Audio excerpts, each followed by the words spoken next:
আসসালামু আলাইকুম everyone, welcome back to my channel. তো বন্ধুরা সবাই কেমন আছেন? আশা করি ভালো আছেন। আলহামদুলিল্লাহ আমিও ভালো আছি।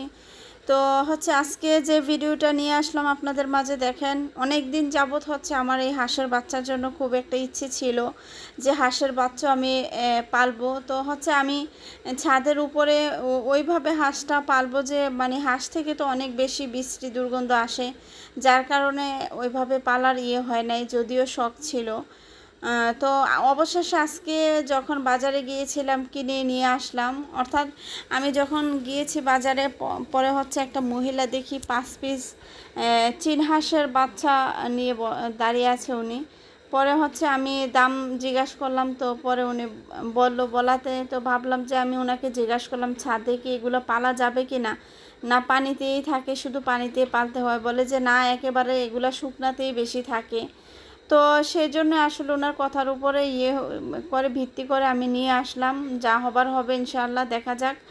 তো আমি 5 পিস হাঁসের বাচ্চা নিয়ে চলে আসলাম। তো বাচ্চাগুলি দেখে অনেকটাই ফুরফুরে বা কত সুন্দর। আর 2টা মুরগি নিয়ে আসলাম, যেহেতু আমার মোরগ আছে। তো মুরগিগুলি এনেছি, মুরগিগুলি আমার মন মতো হয়নি, কারণ মুরগিগুলি সাইজে অনেকটা ছোট ছিল। আমি জানি না এগুলি বড় হবে কিনা, বা ওনারা বলছে বেশি দিন না, মানে কিছুদিন পরে ডিম পারবে। তো যাই হোক, আমি ভাগ্য এটা, জানি না কিছুদিন পরে ডিম পারে কিনা। তো সবাই দোয়া করবেন। আর এদিকে আমি হাঁসের বাচ্চাগুলি এটার মধ্যে, খাঁচার মধ্যে দিয়ে ওদেরকে আমি ফিড দিয়ে দিলাম। আর মুরগির জন্য যে খাবারটা ছিল, এখন তার কোনো খাবার নিয়ে আসি নাই। আর পানি দিয়ে দিলাম, দেখেন ওরা খুব সুন্দরভাবে পানি খাচ্ছে। আর আমি যে মহিলা থেকে এগুলি এনেছিলাম, উনি আবার বলে দিয়েছে যে আপা, এগুলি খুদ আর তারপর ভুসি, তারপরে ভাত, এগুলি খাবে। মূলত আপনি যেভাবে অভ্যস্ত করবেন ওরা এইভাবেই বড় হবে। তো পরে আমি বলে আচ্ছা ঠিক আছে। তো আমি তো আর আজকে কোনো কিছু আনার ওইভাবে সুযোগ পাইনি। তো আমি ওদেরকে যে আমার ছোট ছোট স্টার্টার ফিডটা আছে, ওইটা আমি ওদেরকে দিয়ে দিয়েছি। তো দেখতেছি ভালোই, ওরা প্রথম মুখটা দিয়ে তারপর নিয়ে নিছে, পরে ওরা একা একা খাচ্ছে, দেখলাম খাবারটা ওরা গ্রহণ করেছে। তো যাই হোক, তারপরও আমি ওদেরকে ভাত, ভুসি, তারপর আর খুদ এগুলি খাওয়াবো আর কি। তো দেখেন কত সুন্দর লাগতেছে মাশাল্লাহ। আপনাদের কাছে কেমন লাগলো বা ওদেরকে দেখতে কেমন লাগতেছে? আর এই হাঁসের বাচ্চাগুলি আনার পরে ঠিক হইলো নাকি একটু জানাবেন মতামত, বা ওদেরকে কিভাবে লালন পালন করা যায় এই সম্পর্কে কারোর যদি কোনো আইডিয়া থাকে অবশ্যই আমাকে আইডিয়া দিবেন।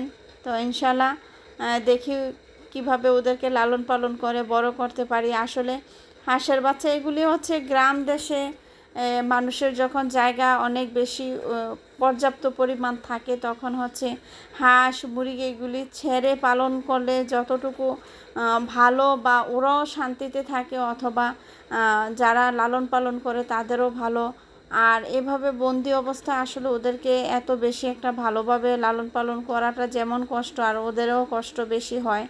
তো তারপরে যাদের শখ বেশি, শৌখিন যারা, তো তারা এই অল্প জায়গাতেই কষ্ট হলেও ওইভাবে লালন পালন করে আর কি। তবে গ্রাম দেশের মতো শহরে হাঁস মুরগি লালন পালন করে কোনো শান্তি নেই, যেটা বুঝতে পেরেছি।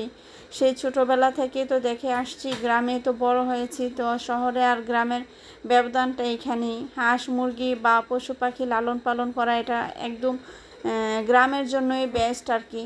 তো মুরগিগুলি দেখেন, এখানে দুজনকে পানি দিয়েছি, খাবার দিয়েছি, তো ওদেরকে এখানে রেস্ট নিতে দিয়েছি। তো পরে মোরগদের সাথে দিয়ে দেবো আর কি।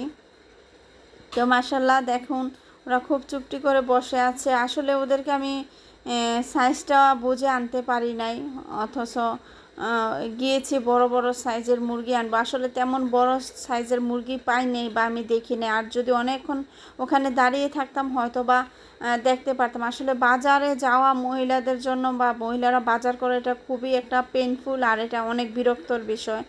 তো যাই হোক, অনেক বিরক্ত নিয়ে তারপর আনতে হয়েছে, বাধ্যতামূলক কে এনে দিবে, যার কারণে নিজের জিনিস দেখে নিজে আনলাম। না হয় আসলে বাজার করাটা খুবই একটা অশান্তি বিষয় আমার কাছে আর কি। তো আপনারা সবাই দোয়া করবেন। দেখেন আমার হাঁসের বাচ্চাগুলি আনার পরে ওদেরকে এখানে ছেড়ে দিয়েছি, ওদের ছোট্ট একটা পুকুর হয়েছে ওদের জন্য। তো ওরা এখানে খুব সুন্দরভাবে খেলাধুলা করতেছে আর পানি খাইতেছে, পানির মধ্যে লাফালাফি করতেছে। যাক, ওরা ওদের মতো করে চলতেছে আর কি। তো যদি আপনাদের আমার ভিডিও ভালো লাগে তাহলে অবশ্যই কমেন্টের মাধ্যমে তা লিখে জানাবেন। তো আর বিশেষ কিছু বলবো না, এখানে বিদায় নিচ্ছি আজকের মতো। আল্লাহ হাফেজ, আসসালামু আলাইকুম।